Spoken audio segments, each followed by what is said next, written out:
pretty scared. I'm pretty scared. អត្ថន័យពាក្យ pretty ជាគុណនាមនិងជាគុណកិរិយា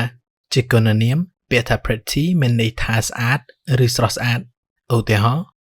She is a pretty girl. She is a pretty girl មានន័យថានាងជាក្មេងស្រីស្រស់ស្អាតម្នាក់ឧទាហរណ៍មួយទៀត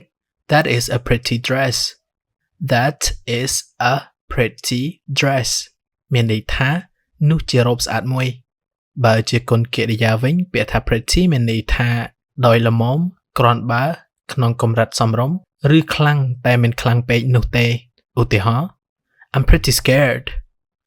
I'm pretty scared